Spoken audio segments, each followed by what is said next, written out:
sometimes you have China yesterday published in a news report. That is a proper, although it is SVO in English, but it is really نشرت الصين يوم أمس أصدرت الصين يوم أمس. It is فعليا. Why? Because the following sentence is going to take the same theme and thematize it. So then the second sentence begins with the Chinese news agency. The third sentence begins with the Chinese Prime Minister. And therefore, this theme, that thematic progression establishes a backward directionality and establishes a tradition. But when you start with a sentence like, much credit goes to the state of Israel for what they did, and then it's not the much credit that's going to be taken up by the following sentence, but the actual loan to the state of Israel and how Israel doesn't deserve it. So in other words, within what we see as superficial SVO, we are really having in English two basic textual structures. One is expository and takes us back to our narrative competence. The other is argumentative and takes us forward. And the reading becomes the, and we create that zigzag fashion. So whenever we see, therefore, you see the argument of your average Arabist, he say, well, I have no problem in English, in English is after all is SVO. No, once he sees a جملة اسمية في العربية, then he's got to work harder. And as our friend suggested here, to devise a strategy to make up for this nominality. And if he sees a jumla فعلية, he's got to really adopt a different strategy. So his story, the English Arabist, hasn't ended there by telling me, oh, I have no problem in English, after all, in English is SVO. No, he's got to find something to make up for the verbality or the nominality of what we have. So you see, nothing gets lost at all, really. And what you see sometimes on the surface just betrays hidden textual meaning. It's a very difficult job, but they get away with murder. I know where, because this SVO on the surface, well, that's fine, end of the story, I have no problem. I think they have a problem. And I think if we look at this in terms of that particular angle, we'll find poor English translations and good English translations, just because they pay attention to that subtlety of the verbalness or the normalness.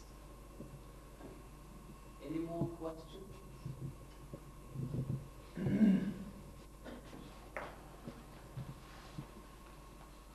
So shall we? Please, sorry. Okay. Shall we go to him? Please. Thank you. Sorry for bringing you back to an argument which has already been discussed by Professor Nfissi and then by Professor AbdouAbdelkader. It is about the intranslatability of ideas, which Professor AbdouAbdelkader found the omission or the abolition of this term.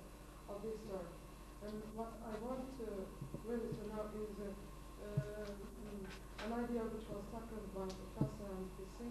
It is about the intranslatability of poems, which was by Robert Frost. And I would like you to explain more how can we say that prose can be translated, whereas poetry, which is part of literature and part of language, cannot be translated. Firstly, this concern was not my purpose, this paper. It was just the conclusion.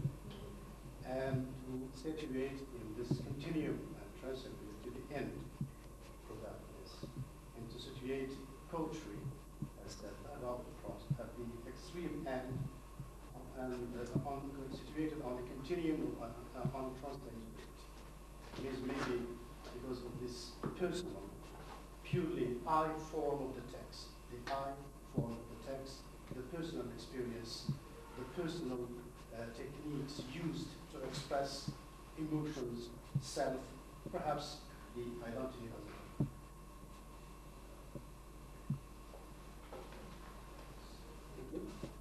Okay, just you might move down just concerning the translation of Shakespeare,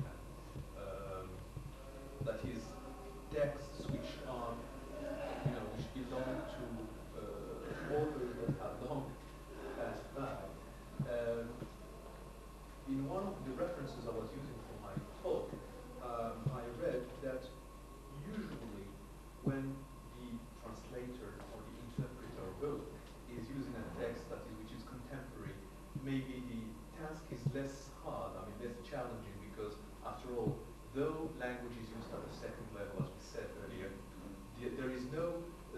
should say, problem communication, especially that what is borrowed is a contemporary language that can be, equated by means of expressions, metaphors, and things like that in the target language.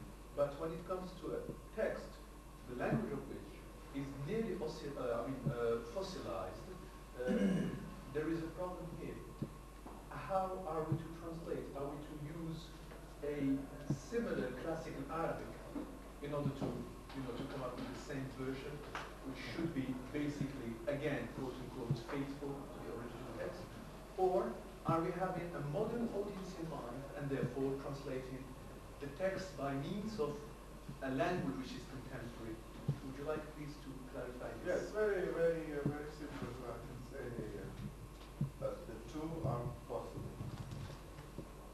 With one condition that the socio-cultural phenomenon or the socio-cultural context in which the work was made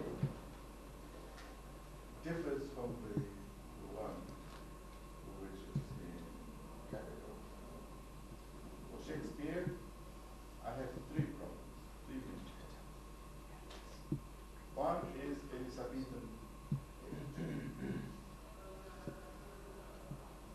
When you say Elizabethan, there is the social context, the religious context, the political context. It's the Jacobean period. We have particular dress, particular food, particular kind of music, instruments, economic relations with the outside world, the economic relations between Elizabethan period and the Saadian period in Morocco. Therefore, the interrelations that can be established between two countries. And so, when I'm translating, if I keep in mind Othello in the Moroccan, in accent, and although Shakespeare, whether he had been Moroccan, that's not the point. We cannot discuss that.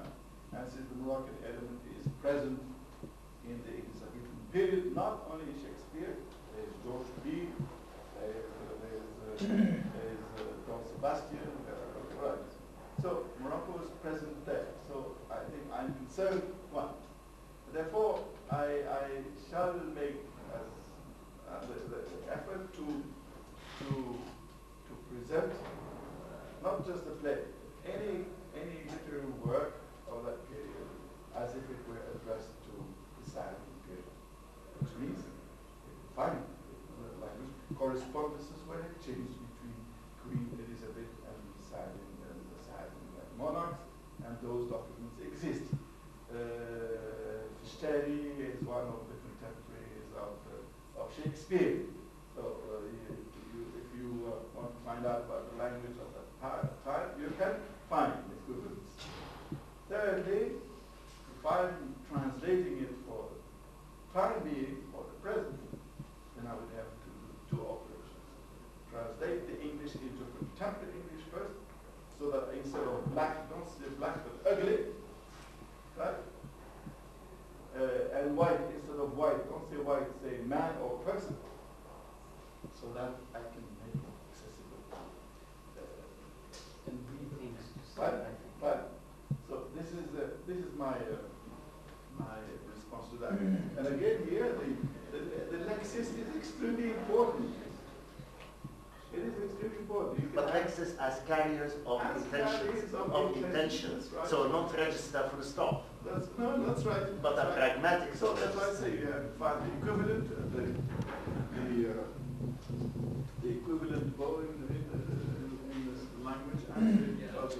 In that case, I mean, you mean that you have, in the first place, a Moroccan reading audience for your Shakespeare, which means that an Algerian or Tunisian will be underprivileged if he reads the same text. Right. Is that what you are getting at? If I were translating this and then the fig's end, I would say Denabul. If I were doing it, I would say Azizak. You live in Morocco, North Morocco. For example, so why not? If you were, you could also also dialectalize the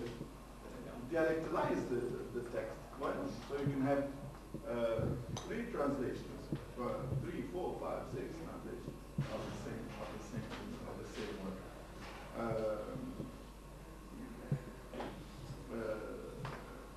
To go back to your example of Bulgar, Shirbi, and so on. So here we have a problem, which is not really a problem. It's not serious. Either Bulgar exists in English, therefore there is an equivalent, or something that looks like it, or it doesn't exist, and you would have to adopt it and then use what the linguists would call, you would have reduplication, just as you have khubz, bread, and tortilla, flat tortilla, and so on, and you have khubz al-komir, and khubz al-boulanger, and khubz al-bidin. So you can have Bulgar slippers. Now your problem would be phonological, and the transcription would become transliteration, and graphology would become here. So the rad is of the English, you have to replace it by something else. Bulgar, Bulgarian. No, nothing fits. So you have to give in. For Sherbir, Sherbir,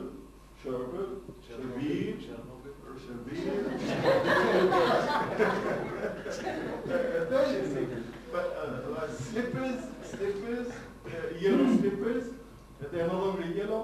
They used to be yellow. So man slippers, woman slippers. So what I called a long time ago in 1968 the kaftanization of Europe. It's all it is, the kaftanization of the European language. Still, it's going to be incomplete because women's slippers or men's slippers, you don't wear them outside. The slippers in Europe, you don't wear your slippers outside. We do wear our shebir to go to Well, that's a decision. And then another technical problem, which is used in translation, and that is annotation or footnotes. Annotation, footnotes, supplementary information. Excuse me, Professor Rapporteur, do you want to respond to the reaction of the lady? Because she asked your question in connection with your translatability. Yeah. I said omit, I said here. Yeah, sure. Do away with translation as a myth. As a myth. Say, I don't find anything untranslated. Everything is translated. That's everything is translated, provided you know how to go about it. But of course, Hallam has left. He will have to be satisfied with what I produce, because he's the consumer. I have the problem of finding the equivalent, and I have the problem of finding the corresponding textual occurrence, right? And I don't want to offend William's ear, right? All these have to be taken into consideration. And the debate is really between form and function, you know. The debate We is between form and function. We visited the map. I wish we had time to have a little, to give you more information about the seminar that we had. If you like, I can, you can do it. You can do it. Part of the seminar was field work. Field work, we went out into places where translation is practiced. We went to the United Nations. We went to the Maghreb Arab Press. We went to the ISESCO place where, and we found out about the problems they face in translating techniques. And these things were prepared beforehand. The United Nations man prepared the material and he gave it to us. The ISESCO man, so this was the strategy. And one of the problems that we found is suitability. The lady at the map tells us, we don't care whether the English don't like what we translate or not. Okay. Well, there you are.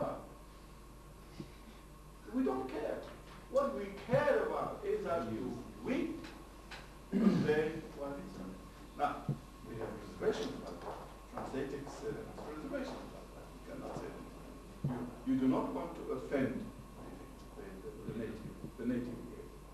However, there are things which are extremely difficult to avoid.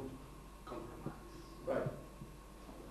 The negotiation process with the text. She said that they had a native speaker working with them. But he would not accept certain formulations, although they sounded English. Like territorial integrity sounded to him as a strange concept. So he skipped it constantly. He crossed it out. While it was the main thing, the key word, the key formulation in. And here I like to stress one concept in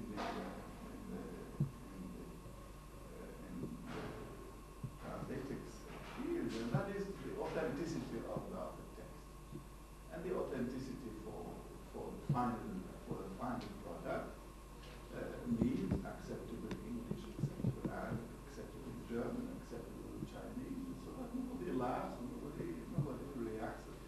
Whether you put the sentence SVO, so whether you put the element in the first part, or whether you put the first paragraph, the last, or that becomes secondary to but the minute that you read the text, I think it has to sound acceptable. I've become very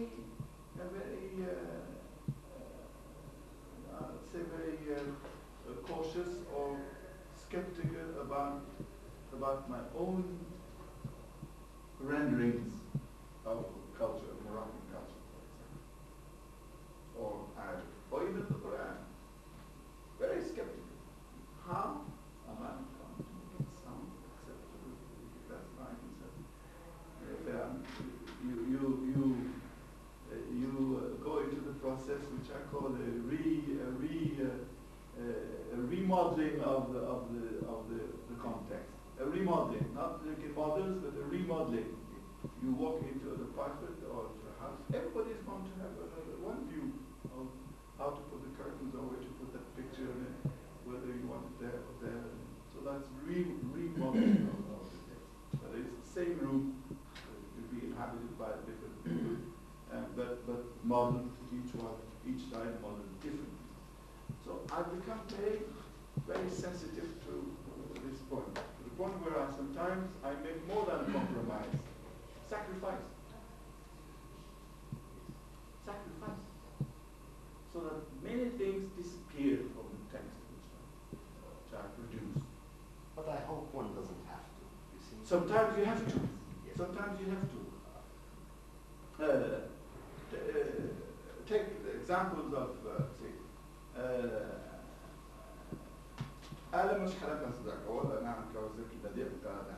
like all translations have the grammatical equivalent. Have we not expanded your breast and made it, n'avons-nous pas élargi ta poitrine? You can imagine élargir la poitrine. Right? A. Why this is the Arabic structure of the nephew? The nephew, the ma'tuf. The verbal form changes automatically. So in one structure it's the past and the present, and the other it's the past. They're not two different tenses. So it's difficult for me to say, to apply the notion of zero past here and zero, but it's difficult because it's the same tense. ألم نشرح لك صدرك ووضعنا عنك وزرك. ألم نشرح صدرك ألم نضع عنك وزرك. The sacrifice you have to make here is that you say, have we not, or have we not, neither. And then when you bring it back to the text, you don't have the same structure. So the sacrifice at the grammatical level, sacrifice at the lexical level, the sacrifice at the sociocultural level.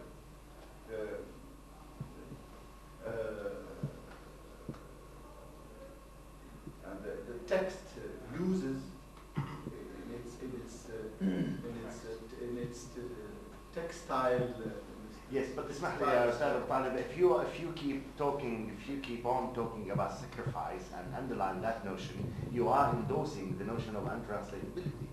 And I thought we are trying, well, we don't want to use sacrifice too much. It's inevitably involved in that. والقيا في جهنم كل كفار. The dual there will never be lost in English. Translatability means abandoning completely something because you cannot translate it. I don't do that. Sacrifice means that. Never. You give me a text and you're going to have it back in full, even if you ask me to suppress. With little sacrifice. Little sacrifice to accommodate the. I think this is what happened. I say this out of experience. I have not had any sleep last night, just for your information. No sleep. Right? Because I had to work on a text, which I had to submit at 7 o'clock in the morning, and I was asked to suppress. I did not suppress.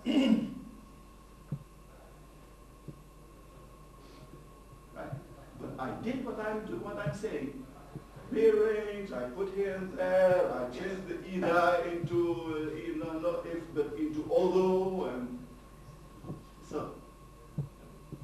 Probably, right. I think the problem that was asked is related to poetry, translatability of poetry. That is, I think the question, maybe as I understand it, is the problem of chronology. It's meter, alteration, form. The form of poem changes when translated. You may find an equivalent of the level of chronology in another poem, but it's not the same. I can tell you an anecdote about that. I think I told this because there was a famous lecturer who traveled around the world going from one place to another, giving a lecture, and the driver was taking him to all these places. And one day he told the driver, he says, by the way, you have been traveling with me all around, and you know what I'm saying. So he said, yes, sir. Today you are going to give the lecture. Yeah, do you give the lecture? Oh, he gives the lecture. Applauded. And then the first question. So I said, that's an easy question. My driver can answer it. That's an easy question. You can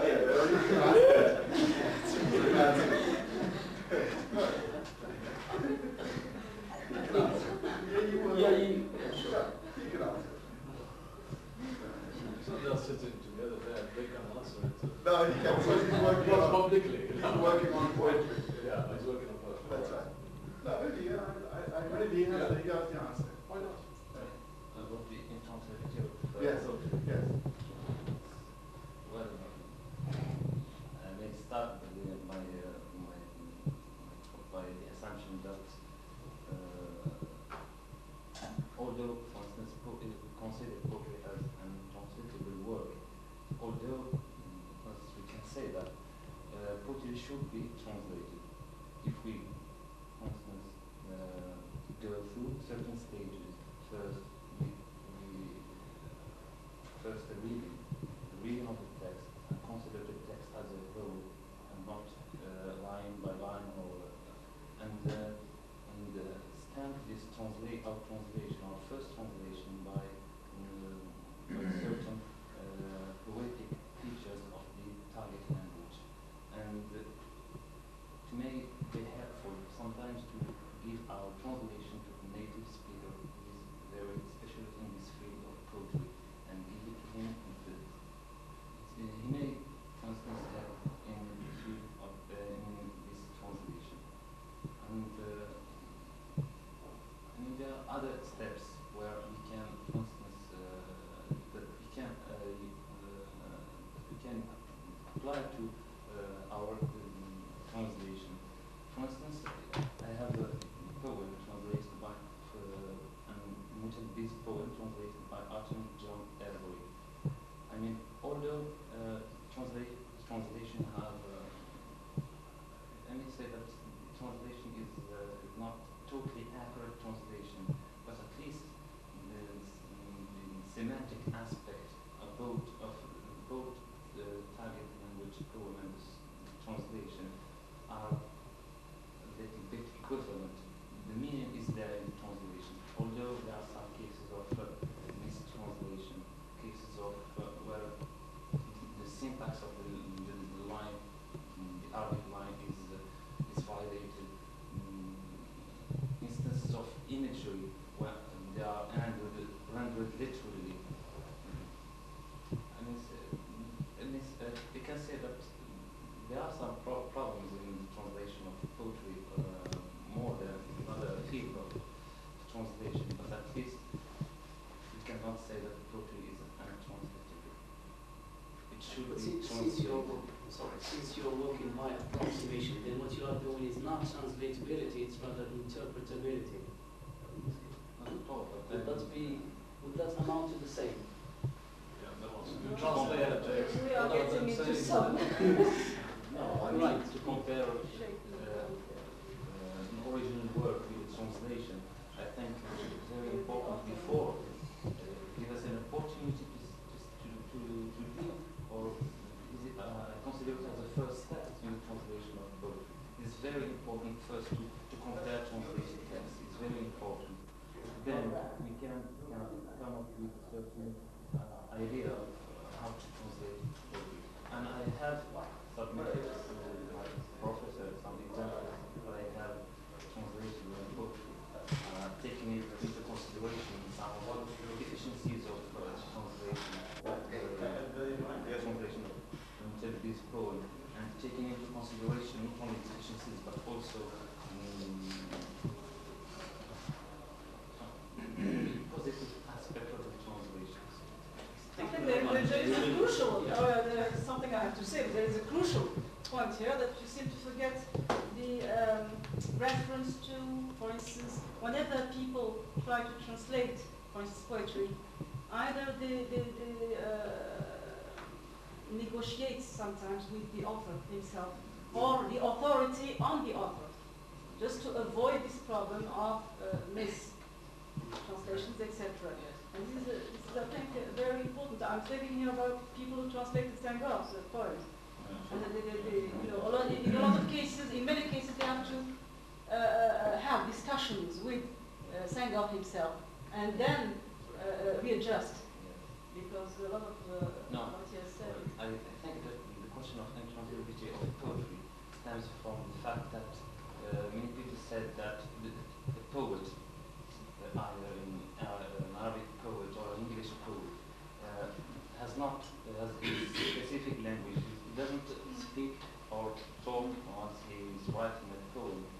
He's not talking common language, but he has his specific language. Then we can say that as soon as he is talking his specific language, then we cannot deal with in the translation. We can only deal with the translation as it is written, and it will give us a literary translation. But in case, for instance, we have a poet, translation of poetry demands sometimes, for instance, the translator should have a poetic competence.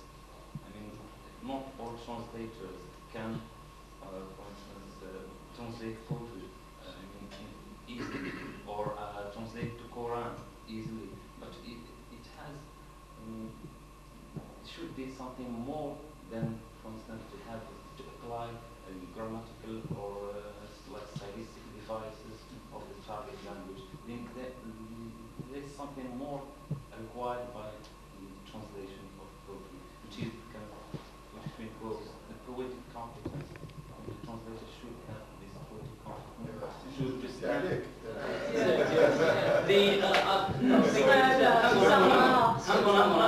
hang on, please, come on. No, thank you very much. The debate is very interesting, but I'm afraid it might go ad infinitum. So we better call it a day. Indeed, it has been a day, huh? Mr. Mehas, before you close, on behalf of the Department of English, the Meknès and the other participants, I I request Professor Abu Talib and Professor Hatim to give us one or two closing recommendations each, okay, so that we can have a mental note, some kind of mental note of as to how we can improve the translation syllabus, the translation practice, and so on. Thank you in advance. You go first. No, you go first. Before beauty. No, you go. You go first to give me time to think. See? Come on, sometimes. No, you are.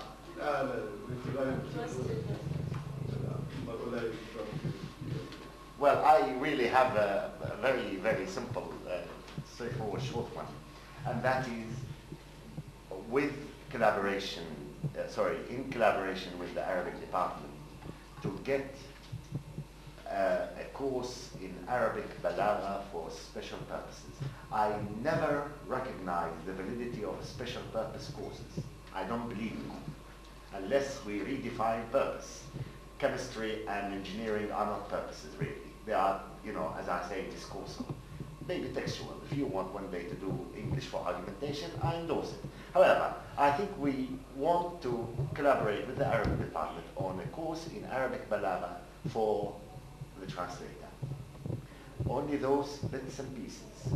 And if we take as a sample for the workshops, Quranic discourse, because 90% of the Balaghiyun illustrate from the Quran. We want to see the device, then we want to look at the translation, and then assess the translation, and there are at least 4 or 5 of the Quran, in the light of the insight which is yielded by the Balagha. I'm really not pushing the clock backward. I think this is very forward-looking. It's a sadly neglected area. I wouldn't leave it entirely at the mercy of the Arabic department, because they can really not get sort of off the mark. So, as I say, I need collaboration. I have a need, and I want certain insights from Balagha. You see, for example, Al-Madiyya has never really been looked at by Balagha as only a cosmetic device. It was a meaningful activity. And as the translator, therefore, when I have a Badiya device, Tawriya, or whatever, problems similar to the ones you're talking about, they identify a function, a textual function. I, as a translator, therefore, have to understand the function as illustrated by the Balaghi and say, well, look, okay, now I know better. وَأَلْقِيَا فِي جَهَنَّمَ كُلَّ كَفَّارٍ عَنِيدٍ. That dual is a problem of translation. Al-Qiyah, yes?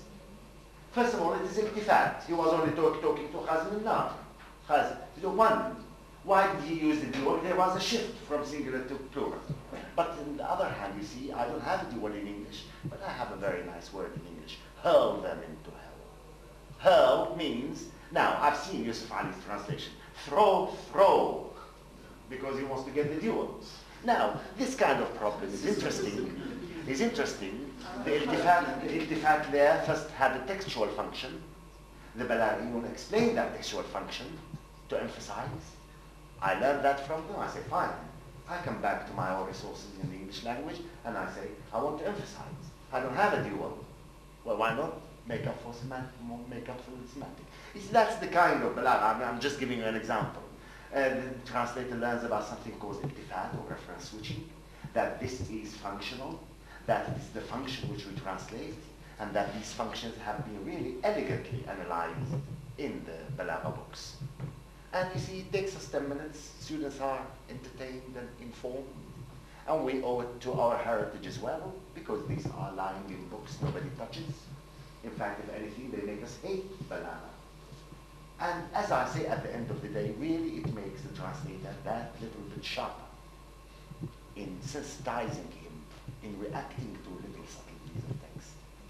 But I know it is really a task to select, because again, we don't want to go over the top and make people hate it.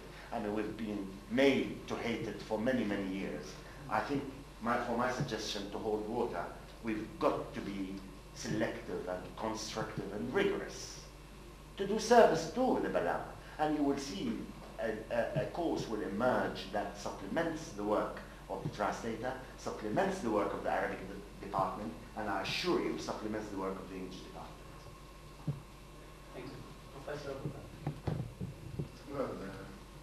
I would first like to say how pleased I was that I'm to have this opportunity, this marvelous occasion to bring colleagues together, and I congratulate the faculty, and I'm proud of D.Ouaouicha's energy and the symbiosis that reigns over the faculty. It's a healthy atmosphere. You can lay that my feeling here. And I'm thanking also for having graciously accepted to, without hesitation, to have future colleagues, future experts take part. I do not use the word students. We are all relatively all learning when we sit at this stage. We are constantly learning, and from here I can move and make a plea or beg everybody to make his teaching career a learning process.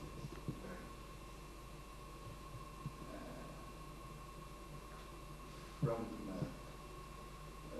his contact with the discipline, his contact with colleagues, his contact with the environment, and make his learning productive enough to contribute to his overall training, A, and B, to make it conducive to producing or contributing to the field of knowledge.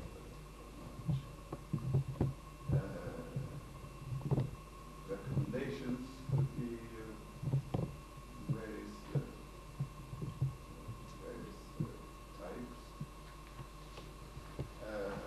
Curricular, make translation appealing to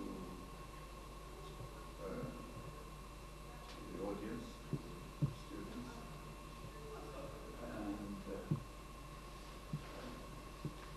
without necessarily bowing to their wishes. We were all students, and we find that students always want to have the easy texts, and I would here call upon colleagues to ban texts like rather not that I have anything against Prime Minister. If I do, you should know it. But even if you do know it, it doesn't matter. But see, these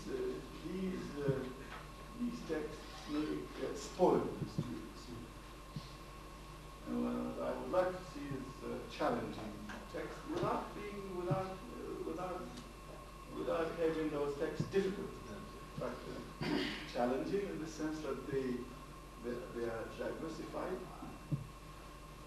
in various areas with a particular objective or objectives, make the text instructional, beneficial to the student, and supporting whatever philosophy you as a teacher might have. And you should have a philosophy of. And this is the topic that I tackled in Tangiers last year. That's the pedagogical and methodological aspect of translation. Teaching translation is also a technique which you learn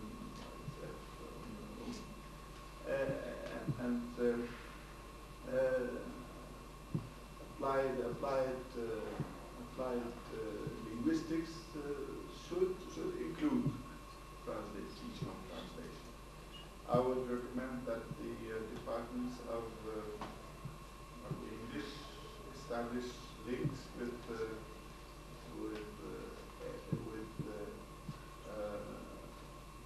areas or sectors involved in the field of translation. Look around in your town or in the country or even outside the country. And that means documentation. You can have a library of translation. And here I would also like to call on practitioners to refrain from engaging into theoretical preachers. Again, if you allow me to refer to the group here, they have not heard one single notion of theoretical practice. What we're doing is working with the texts, doing the surgery, excising, putting the things, and not one single time they can testify here as they heard the word theory. It's abolished from the session. But now, I think they are prepared to talk theory. I don't think any of the discussions that have been conducted here have escaped them as to the problem of transposing the passive voice or tense, because they have dealt with those things. So my recommendation is to refrain as much as possible, or postpone the theoretical side until they have really mastered it. And the students are human. They might want to have that theoretical, and it's difficult to have them accept the views. Another thing I can testify here. They have not seen a single mark from me. No grade. Not a single grade. Not a single mark. What? How to justify what?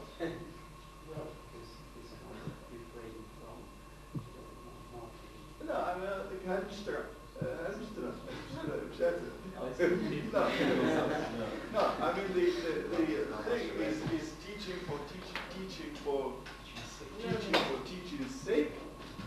And the minute I'm working, I'm imparting information or learning on the basis of assessment, I'm handicapped as a teacher. That there was an agreement from the start that there was going to be no mark, no grade. The final grade would be so. I would insist on this, but that doesn't mean that they haven't been marked. I mean, their papers are redder and redder and redder, but they grow less red and less red because they are reduction with time. And that itself is a marker. That's itself. Right. And I would recommend also a practical approach to translation. That is by tackling the texts through stages. Stages of approaching the text and stages of rendering it, so that the student should be allowed to produce more than one translation, if possible. Yes, agree with that. More than one translation. Or we call drafts: first draft, second draft, third draft, and some of them have produced no less than 4 drafts of the same one. And that itself is a grading. It's a kind of grading. Another recommendation that I would like to make is interdisciplinarity in the Ghazali sense, or in the Moroccan sense, where the Maghribi is the Musharik sense. Interdisciplinarity is the Musharik يشارك لا يمارس كل ما يشارك.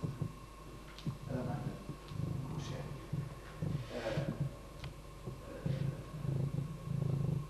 To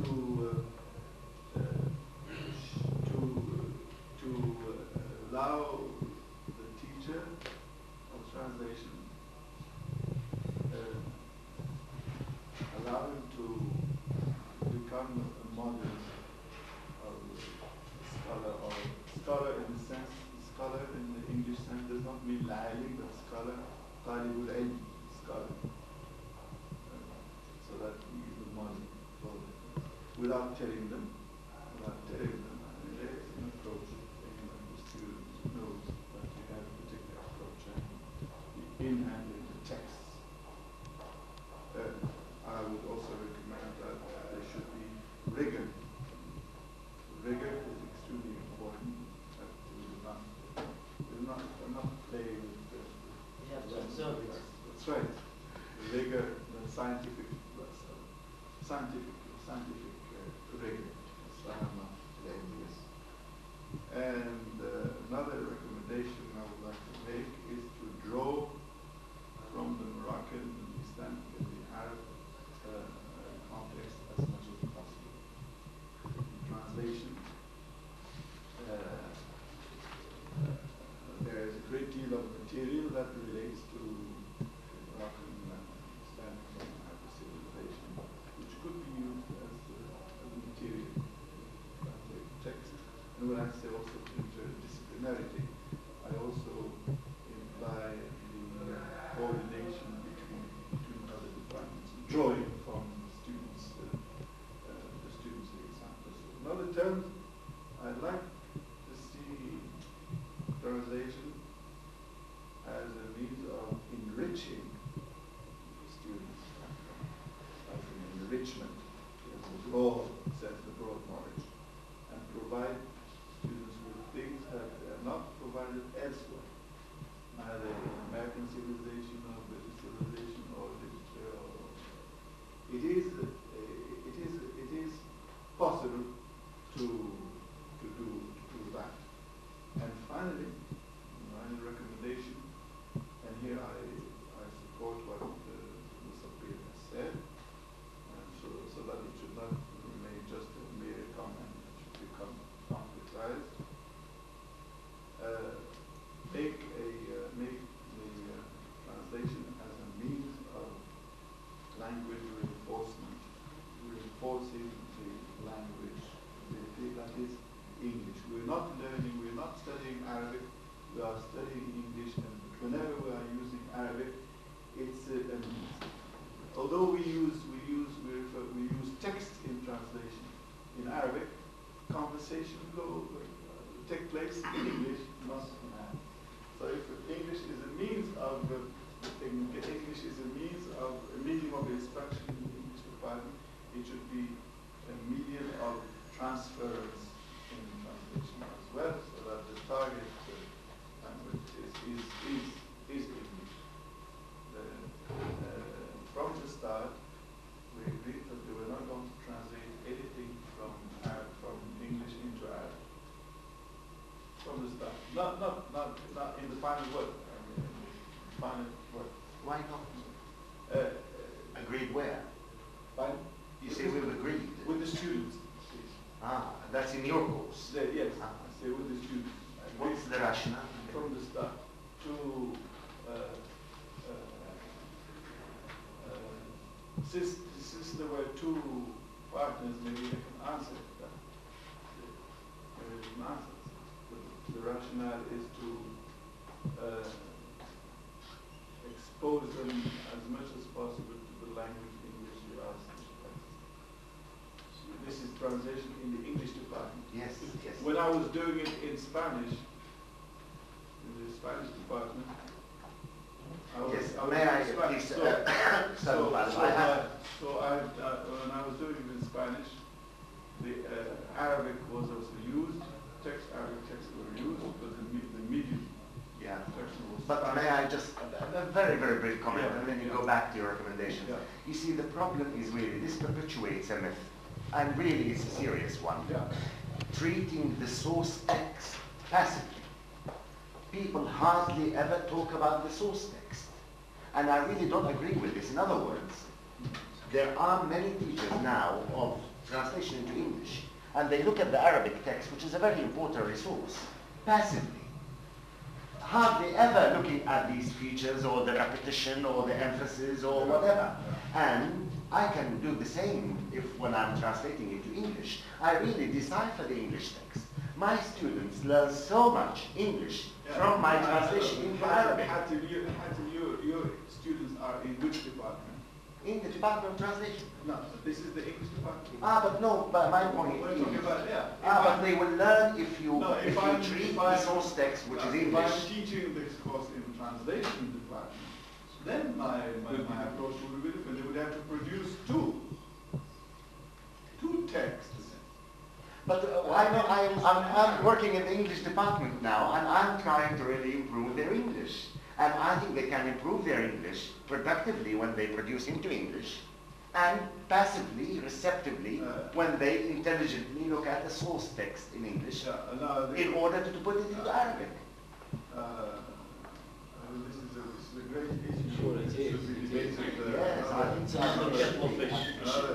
I think it perpetuates the myth that source texts are there, dead, only to be looked at and translated. I would like for you to go back with a clear idea that we are dealing today here. We're not speaking in Tangiers. No. I am speaking in the English department. Oh, I am making recommendations for this place, yes. And I say my recommendation is in the English department, make it a reinforcement of the English language. And I'm saying reinforcement comes from reception as well. I have a student in the Arabic department. Yes. Who came to me and wanted to translate the text from Arabic into French. Yes, I said, why? I cannot do. Why in your mind Because you are in the reinforcement is always associated with the productive side? Because Why shouldn't it be with the receptive side? Because my colleague has raised that issue and he said that... Well, let's talk about it in applied linguistic terms or in theoretical linguistic terms or in cognitive psychology terms or whatever. Well, hang on. He wants them to be productive. Yes, and maybe you want your students to be productive translators and not I receptive think we were translators. dealing with recommendations rather than...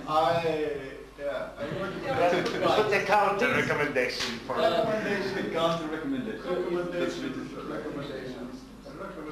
Recommendation is that it is an English department, and I'm looking for every means possible that may exist to enhance the quality of my students' English. Then it's great. I think we have both. By the same token, since it is translation, make them sensitive to the peculiarities of the Arabic texts, which they handle. I mean, these people are working with the text. He has the entire Zanbi على قدر أهل العزميات العزائم. She's working on a text and delusion of text of the Filaha. She's working on a text on Abu Ali. And the same can be true if the source text was English. So why do you argue for one and not for the other? By working on the text, which is in the target in the source language is Arabic, they are living with the original text without even saying anything about Arabic. And the same can happen with the source text English. Why? I mean, I can't see. It's really inconsistent to tell about it. You are being inconsistent. But they are doing the same thing with the target text, with the target language. Yes, but if the source text happened to be English, I think they will also learn a lot by having it receptively, interacting with it. Yeah, both. Yeah. But but we're talking about something different. This is an administrative aspect. They have to produce a and have the code. Which has to be in the target language. So I insisted that it be in English. But things change. You see, all these administrative decisions are there to be changed. I don't want to change so much. I've changed so many times. Please, before, thank you. Please, before we can split,